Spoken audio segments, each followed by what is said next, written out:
From Arctic ghost tribes to space-gazing shamans and cloud cities, meet the most unbelievable tribes on Earth.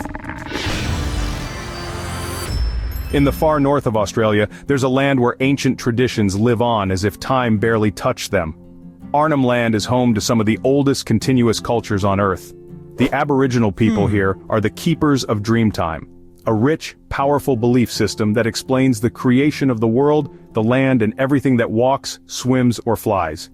Their stories aren't just myths to them, they are living maps. Every rock, tree, and river carries meaning. Paths carved into the ground thousands of years ago still guide their movements today. Some paintings found on cave walls here are over 20,000 years old, and locals still know what each figure means. They don't see these artworks as ancient history. They are part of their everyday world. The people of Arnumland live deeply connected to nature. They hunt with handmade spears, fish using traditional methods, and gather bush foods from landscapes most outsiders would call harsh. Instead, they see it as abundant. Every plant and animal fits perfectly into their way of life. One of the most incredible sights is the ceremonial dances.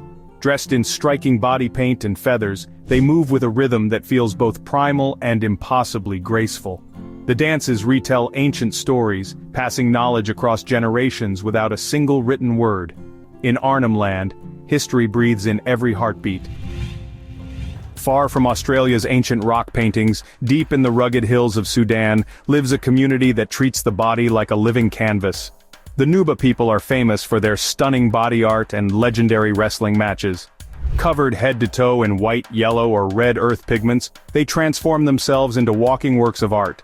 Every swirl and pattern tells a story of family, land, or personal strength. Wrestling here isn't just a sport, it's a major event that draws entire villages together. Competitors train for months, building strength under the hot African sun. When they meet in the arena, it's a test of skill, speed, and pride. Victory is celebrated with traditional songs and dances, but defeat never carries shame. For the Nuba, these contests are about honoring their ancestors and sharpening their bodies and minds. Their homes, tucked into rocky cliffs, blend perfectly into the dry, golden landscape. Life here demands resilience. Crops are grown in small, hand-tilled fields and herds are protected fiercely. Even under intense heat, the Nuba people keep their traditions alive, balancing a tough lifestyle with moments of vivid celebration. And now, from the dusty arenas of Sudan, we dive into the endless waters of Southeast Asia. If the Nuba mastered the land, the Mochen people have mastered the sea. Known as the Sea Gypsies, they spend most of their lives on small boats, drifting between islands off the coasts of Thailand and Myanmar. To them, the ocean isn't a boundary, it's home. Children here learn to swim before they even learn to walk. Some Mochen can hold their breath underwater for minutes, diving for fish and shellfish without any special gear. Their connection to the sea is so deep that they can spot changes in watercolor and currents that most others would miss. This sharp awareness once saved entire Mochen communities during massive waves, as they recognized the signs and moved to safety before disaster struck. Traditional Mochen boats, called kabangs, are handcrafted from wood without using nails. Life on these boats is simple but rich, fishing, cooking, telling stories under open skies. During certain seasons, some Mochen temporarily settle on land, building small bamboo homes before returning to the waves. Their way of life, free from the noise of the modern world, feels almost like a memory from a different time. But now, let's head far north, where ice and mystery hide an Arctic tribe few have even heard of. At the edge of the known Arctic, on the frozen lands of Canada's Southampton Island, once lived a people so isolated that even neighboring Inuit knew little about them. They were the Sadlermiut, a group whose customs, language, and way of life seemed frozen in time. No one knew exactly where they came from. Some thought they were the last survivors of an ancient culture, untouched by outside hands. Living in stone and sod houses, they adapted to brutal winters in ways that almost seemed impossible. Their tools, made of bone and stone, were simple but perfectly suited to the icy world around them. The Sadlermiut relied on seal hunting, fishing, and gathering what little the tundra could offer. They moved across the ice in small, determined groups wrapped tightly in furs, always working together to survive the cold that could snap at any moment. Unlike other Arctic groups, the Sadlermiut kept their distance from visitors. They rarely traded, avoided outsiders, and held on to their old ways stubbornly. Even their clothing styles and hunting methods stayed unique, untouched by nearby innovations. To this day, researchers puzzle over exactly who they were. In a world rushing forward, the Sadlermiut stood still, guarding their mysteries until the very end. High in the misty mountains of Peru lived a people the Spanish conquerors called the Chachapoa, the Cloud Warriors. They earned their name because their villages floated above the clouds, hidden in thick forests and perched along sheer cliffs. To survive in such a wild landscape, the Chachapoa became master builders. They carved out stone cities, built tall towers, and created massive cliffside tombs that still puzzle archaeologists today. Unlike the desert-dwelling civilizations of ancient Peru, the Chachapoa thrived in lush green cloud forests. They grew crops on steep mountainsides, wove fine textiles and crafted pottery decorated with bold, haunting faces. Even their burial practices were unique. Instead of hiding graves underground, they placed their dead in sarcophagi shaped like human figures, standing proudly on ledges hundreds of feet above the valleys below. The Chachapoa didn't just build impressive cities, they were fierce fighters. Protected by fog and treacherous terrain, they resisted outsiders for centuries. Even when absorbed into the expanding Inca Empire, they kept much of their identity intact. Today, traces of their cities like Cuelap, a massive fortress high above the clouds, still stand as silent witnesses to a world that few outsiders ever saw. And speaking of hidden worlds, let's head north, deep into the thick jungles of Mexico, where another ancient culture still beats quietly among the trees. In the dense green heart of Mexico's Chiapas jungle, where rivers twist like snakes and trees block out the sun, lives the Lacandan Maya, one of the last communities holding on to ancient Maya traditions. While most of the Maya cities fell centuries ago, and many Maya descendants adapted to city life, the Lacandan stayed hidden in the forests, guarding secrets of survival known only to them. They live in small, isolated groups, growing maize and gathering fruits from the rainforest. Hunting is done with simple bows and arrows, and their houses are made from wood and palm leaves, blending almost invisibly into the jungle. Their traditional clothing is simple long white tunics that seem to reflect the surrounding light, making them look like ghosts among the trees. The Lacandan have a deep spiritual connection to the forest. They believe that every tree, river and animal holds a spirit, and rituals are performed to maintain balance with the natural world. In some places, ancient Maya temples still stand nearby, swallowed by vines and roots. The Lacandan see them not as ruins but as living places, still pulsing with energy from their ancestors. Through centuries of storms, change and outside pressure, the Lacandan managed something almost no one else did. They kept their world hidden, intact and alive, under the green cover of the jungle. In the dry, rocky cliffs of Mali, the Dogon people built a world that seems woven between earth and sky. Their villages cling to stone walls, their houses stacked like ancient steps toward the heavens. But what really captured global attention wasn't their architecture. It was their knowledge of the stars. Long before telescopes could see it, the Dogon spoke of Sirius B, a tiny star invisible to the naked eye. They described it as a heavy, dense companion to the bright Sirius star. They even knew it had an elliptical orbit, a fact confirmed by modern science only in the 20th century. How did they know? Some suggest ancient contact with unknown travelers, others believe the knowledge was passed down from an earlier, lost civilization. The Dogon themselves say it's part of their sacred teachings. Beyond the stars, their everyday life is just as fascinating. The Dogon carve elaborate wooden masks, each used in ceremonies that honor spirits and ancestors. Their mask dances bring whole villages together, the movement and colors retelling stories older than memory. Farming millet on rocky ground, they coax life out of one of the harshest landscapes on Earth, just as they coax hidden meanings out of the sky. Now, we leave the dry cliffs behind and descend into one of the world's wildest jungles, where homes don't touch the ground at all. Deep in the rainforests of Papua New Guinea lives a tribe that built their entire world high above the jungle floor. The Koroai people are famous for living in massive tree houses, some perched over 90 feet above the ground. These towering homes keep them safe from floods, animals, and according to old beliefs, from dangerous spirits roaming below. Every treehouse is a masterpiece of engineering without a single nail or metal part. Made from branches, vines, and sago palm leaves, they are built almost entirely by hand. Families move quickly up notched poles to reach their homes, balancing with an ease that looks impossible to outsiders. Life among the treetops means seeing the world from a different angle. the jungle as an endless green sea stretching beyond the horizon. The Koroai grow bananas and sago, hunt with bows and fish in muddy rivers, using skills passed down for generations. Storytelling is vital, with myths about the spirits of the forest guiding their daily life. Despite their isolation, the Koroai have adapted quickly to certain outside influences, balancing ancient ways with carefully chosen changes.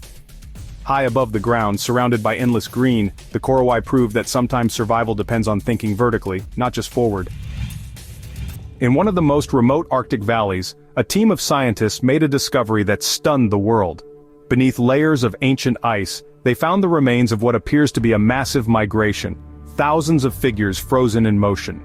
Nearby, strange artifacts and carvings depict fierce warriors with sharp features and elaborate body markings, completely unlike any known Arctic cultures. Genetic analysis hints at a long-lost branch of humanity, raising more questions than answers. Who were they, and how did an entire civilization vanish without a trace? It is still unknown. In the holy city of Varanasi, India, by the slow-moving waters of the Ganges River, lives a group whose way of life challenges almost every idea of comfort and fear. They are the Agori monks. Mystics who seek purity by facing the things most people run from. Where others see decay and darkness, the Agori see a path to enlightenment. Their practices are built on the belief that everything in the world, no matter how uncomfortable, is part of the divine.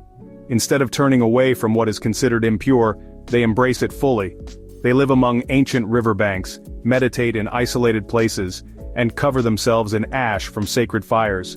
Their appearance is striking: bodies dusted in gray, necklaces made from symbolic beads, and deep eyes that seem to look far beyond the surface of things. The Agori challenge the idea of fear by living without traditional comforts.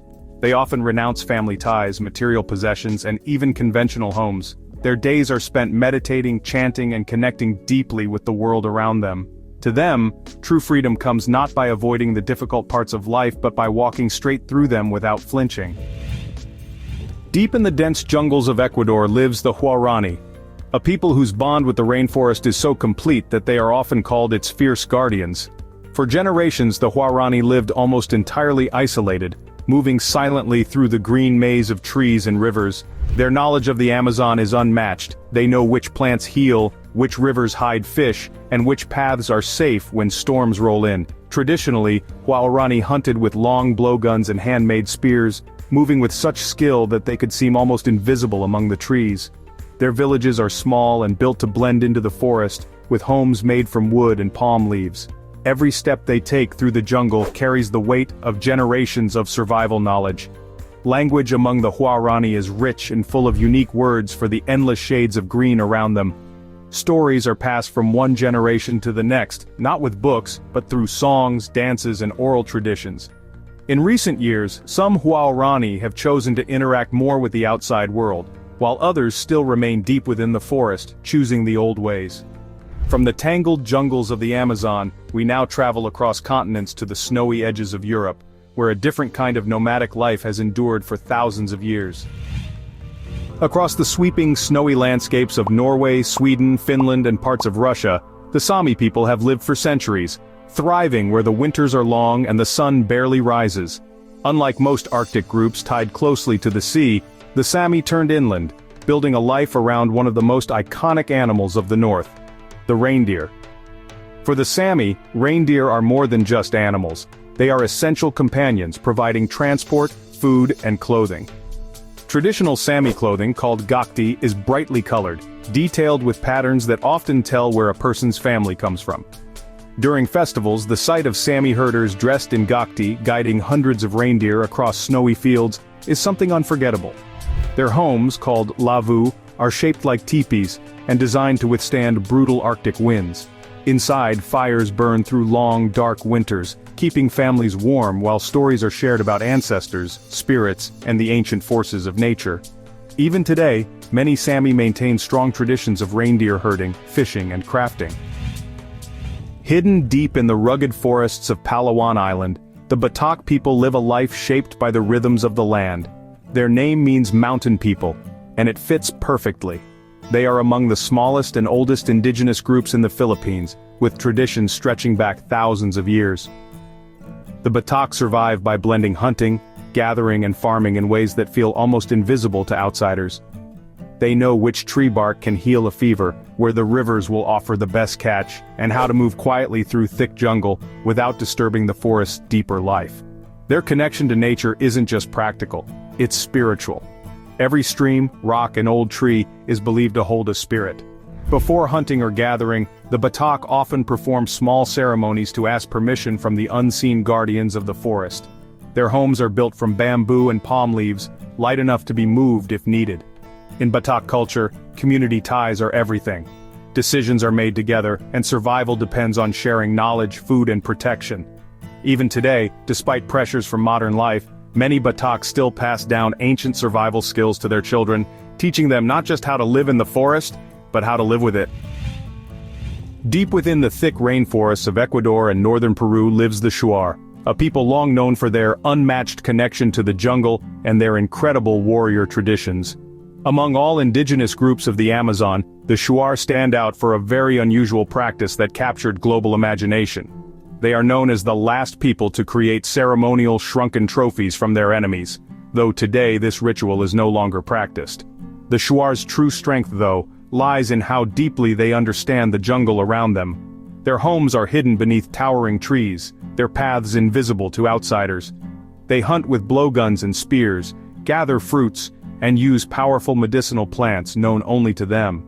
Every step they take is careful, learned over generations of surviving in one of the world's most intense environments.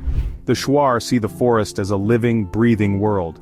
Spirits are said to dwell in rivers, trees, and animals. Their rituals, from dances to chants, are ways to keep harmony between people and the natural world. Even their traditional face paintings are not just for beauty, they mark important stages of life and battles fought. Now, leaving the hidden trails of the Amazon behind, we journey north into icy wilderness, where reindeer herders still follow ancient paths across endless white landscapes. Tucked away in the forests of Sri Lanka, the Vetas live a life that has changed little over thousands of years. They are considered the island's oldest indigenous people, with roots reaching back before recorded history. Even today, the Veta communities keep close ties to the forests, rivers, and caves that have shaped their traditions. Traditional Veta life revolves around hunting, gathering, and simple farming.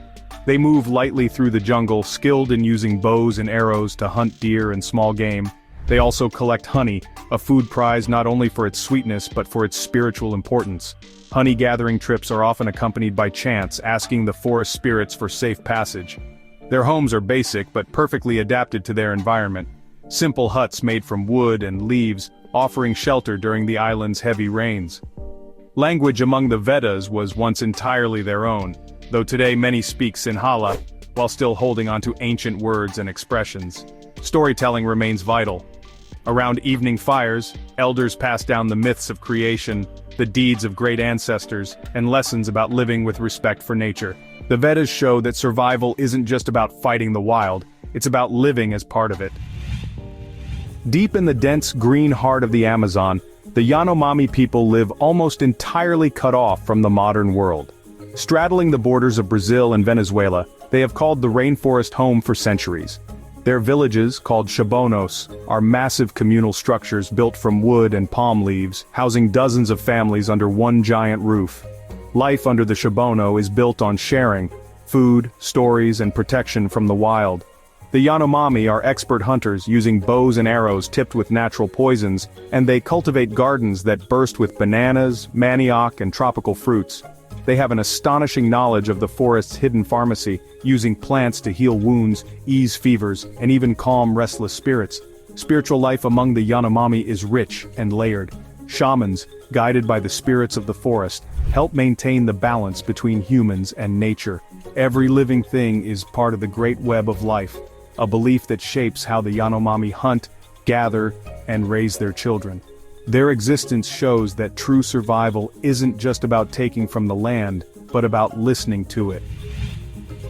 In the dense, tangled forests of Ecuador's Yasuni National Park, a people live almost completely unseen, the Terramman. They are one of the last uncontacted tribes in the world, moving silently through the trees, avoiding roads, plains, and any sign of the outside world.